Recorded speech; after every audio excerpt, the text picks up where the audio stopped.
ഏറ്റവും നീളം കൂടിയ ഉപദ്വീപീയ നദി ഏത്? ഉത്തരം ഗോദാവരി. ഏറ്റവും നീളം കൂടിയ ഉപദ്വീപീയ നദി ഏത്? ഉത്തരം ഗോദാവരി. മൗസിം എന്ന അറബി പദത്തിന്റെ അർത്ഥമെന്ത്? ഉത്തരം ഋതുക്കൾ. മൗസിം എന്ന അറബി പദത്തിന്റെ അർത്ഥമെന്ത്? ഉത്തരം ഋതുക്കൾ. പരുത്തി കൃഷിക്ക് ഏറ്റവും അനുയോജ്യമായ മണ്ണിനം? ഉത്തരം കറുത്ത മണ്ണ്. പരുത്തി കൃഷിക്ക് ഏറ്റവും അനുയോജ്യമായ മണ്ണിനമേത്? ഉത്തരം കറുത്ത മണ്ണ്. ഇന്ത്യയുടെ പടിഞ്ഞാറൻ അതിർത്തി ഏത്? ഉത്തരം അറബിക്കടൽ. ഇന്ത്യയുടെ പടിഞ്ഞാറൻ അതിർത്തി ഏത്? ഉത്തരം അറബിക്കടൽ. ഥാർ മരുഭൂമിയുടെ രൂപീകരണത്തിന് കാരണമായ പർവ്വതനിരയേത്? ഉത്തരം ആരവല്ലി നിരകൾ. ഥാർ മരുഭൂമിയുടെ രൂപീകരണത്തിന് കാരണമായ പർവ്വതനിരയേത്? ഉത്തരം ആരവല്ലി നിരകൾ. കേരളത്തിലെ പ്രധാന ഖാരിഫ് വിളയേത്? ഉത്തരം നെല്ല്. കേരളത്തിലെ പ്രധാന ഖാരിഫ് വിളയേത്? ഉത്തരം നെല്ല്.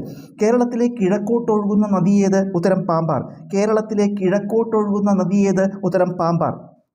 എറണാകുളം, ആലപ്പുഴ, കോട്ടയം ജില്ലകളിലായി വ്യാപിച്ചു കിടക്കുന്ന കായൽ ഏത്? ഉത്തരം വേമ്പനാട്ടു കായൽ. എറണാകുളം, ആലപ്പുഴ, കോട്ടയം ജില്ലകളിലായി വ്യാപിച്ചു കിടക്കുന്ന കായൽ ഏത്? ഉത്തരം വേമ്പനാട്ടു കായൽ. സിംഹവാലൻ കുരങ്ങുകൾ സംരക്ഷിക്കപ്പെടുന്ന സൈലന്റ് വാലി ദേശീയോദ്യാനം ഏത് ജില്ലയിൽ? ഉത്തരം പാലക്കാട്. സിംഹവാലൻ കുരങ്ങുകൾ സംരക്ഷിക്കപ്പെടുന്ന സൈലന്റ് വാലി ദേശീയോദ്യാനം ഏത് ജില്ലയിലാണ്?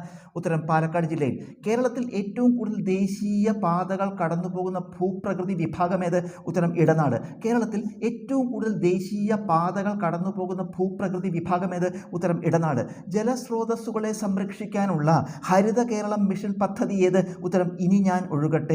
ജലസ്രോതസ്സുകളെ സംരക്ഷിക്കാനുള്ള ഹരിത കേരളം മിഷൻ പദ്ധതി ഏത്? ഉത്തരം ഇനി ഞാൻ ഒഴുകട്ടെ. ഭക്ഷ്യ സ്വയം പര്യാപ്തത എന്ന ലക്ഷ്യത്തോടെ കേരളത്തിൽ നിലവിൽ വന്ന പദ്ധതി ഏത്? ഉത്തരം സുഭിക്ഷ കേരളം. ഭക്ഷ്യ സ്വയം പര്യാപ്തത എന്ന ലക്ഷ്യത്തോടെ കേരളത്തിൽ നിലവിൽ വന്ന പദ്ധതി ഏത്? ഉത്തരം സുഭിക്ഷ കേരളം. മനുഷ്യ ശരീരത്തിൽ ഉദരാശയത്തെയും ഔരസാശയത്തെയും വേർതിരിക്കുന്ന പേശി നിർമ്മിതമായ ഭിത്തി ഏത്? ഉത്തരം ഡയഫ്രം. മനുഷ്യ ശരീരത്തിൽ ഉദരാശയത്തെയും ഔരസാശയത്തെയും വേർതിരിക്കുന്ന പേശി നിർമ്മിതമായ ഭിത്തി ഏത്? ഉത്തരം ഡയഫ്രം. ഉജ്ജ്വല എന്നത് ഏതിനം കാർഷിക വിളയാണ്? ഉത്തരം മുളക്. ഉജ്ജ്വല എന്നത് ഏതിനം കാർഷിക വിളയാണ്? ഉത്തരം മുളക്.